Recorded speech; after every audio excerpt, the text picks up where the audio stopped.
بسم اللہ الرحمن الرحیم۔ السلام علیکم۔ ایک دن حضرت ادم رحمۃ اللہ علیہ کا بخارا کے باغات کی طرف سے گزر ہوا۔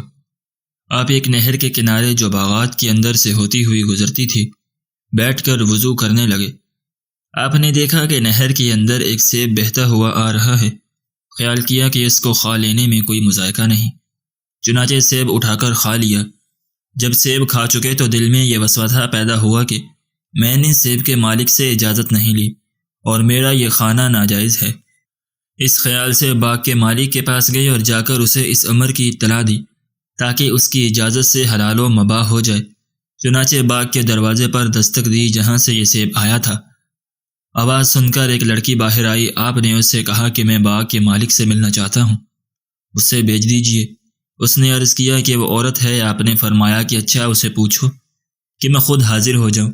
چنانچہ اجازت مل گئی اور آپ اس خاتون کے پاس تشریف لے گئے اور سارا واقعہ اس کو سنایا۔ عورت نے جواب دیا کہ باغ کا نصف حصہ میرا ہے اور نصف سلطان کا ہے۔ میں نے اپنے حصے کا سے معاف کر دیا اور سلطان یہاں نہیں ہیں، بلخ تشریف لے گئے ہیں جو بخارا سے 10 دن کی مسافت پر ہے۔ چنانچہ اس نے اپنا سیب کا نصف حصہ تو معاف کر دیا، اب باقی رہا دوسرا نصف حصہ۔ اب اسے معاف کروانے کے لیے بلخ تشریف لے گئے۔ جب وہاں پہنچے تو بادشاہ کی سواری جلوس کے ساتھ جا رہی تھی۔ اسی حالت میں آپ نے سارے واقعہ کی بادشاہ کو خبر کر دی اور نصف حصہ سیب کے معاف کرانے پر طالب ہوئے۔ بادشاہ نے فرمایا اس وقت تو میں کچھ نہیں کہتا، کل میرے پاس تشریف لے آئیں، میں اس وقت کچھ کہہ دوں گا۔ بادشاہ کی ایک نہایت ہی خوبصورت حسین و جمیل بیٹی تھی اور بہت سے شہزادوں کی طرف سے پیغام نکاح اس کے لیے آ چکے تھے، لیکن اس شہزادی کا باپ یعنی بادشاہ انکار کر دیا کرتا تھا کیونکہ بیٹی عبادت گزار اور نیک کاروں کو بہت پسند کرتی تھی۔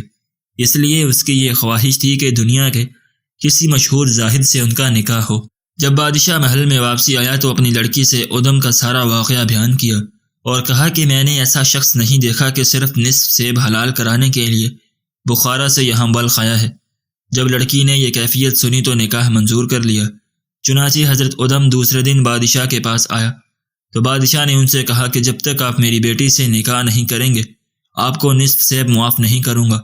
حضرت ادم نے کمال انکار کے بعد نکاح قبول کر لیا۔ چنانچہ بادشاہ نے اپنی لڑکی کا نکاح ادم سے کرا دیا۔ جب حضرت ادم رحمۃ اللہ علیہ خلوت میں اپنی بیوی کے پاس گئے تو دیکھا کہ لڑکی نہایت آراستہ و پیراستہ ہے اور وہ مکان بھی جہاں لڑکی تھی تکلفات کے ساتھ مزین ہے۔ حضرت ادم ایک گوشے میں جا کر نماز میں مصروف ہو گئے، حتیٰ کہ اس حالت میں صبح ہو گئی اور متواتر 7 راتیں اسی طرح گزر گئی اور اب تک بادشاہ نے سیب کا نصف حصہ معاف نہیں کیا تھا۔ آپ نے بادشاہ کو یاد دہانی کرانے کے لیے یہ کہا کہ اب وہ حصہ معاف فرما دیجیے۔ بادشاہ نے کہا کہ جب تک آپ کا میری لڑکی یعنی اپنی بیوی کے ساتھ جمع کا اتفاق نہ ہوگا میں معاف نہیں کروں گا۔ آخرکار شب ہوئی اور حضرت ادم بیوی کے پاس جمع پر مجبور ہوئے۔ اس کے بعد آپ نے غسل کیا، نماز پڑھی، ایک چیخ ماری اور مصلی پر گر پڑے۔ لوگوں نے دیکھا تو حضرت ادم انتقال کر چکے تھے۔ بعد ازاں اس لڑکی کے بطن سے ادم رحمۃ اللہ علیہ کا ایک لڑکا پیدا ہوا اور وہ ابراہیم رحمۃ اللہ علیہ بن ادم تھا۔ چنانچہ حضرت ابراہیم کے نانا بادشاہ کے پاس کوئی لڑکا نہ تھا، اسی وجہ سے بادشاہ کے بعد سلطنت حضرت ابراہیم بن ادم کو ملی۔ آپ کے سلطنت چھوڑنے کا واقعہ مشہور ہے اور اس کی اصل بھی یہی ہے۔ ناظرین، اگر آپ کو آج کی ہماری یہ ویڈیو پسند آئی ہو تو ہماری ویڈیو کو لائک کریں اور اپنے دوستوں کے ساتھ شیئر بھی ضرور کریں، اور اگر آپ نے ابھی تک ہمارا چینل سبسکرائب نہیں کیا تو ہمارے چینل کو بھی سبسکرائب کر لیں۔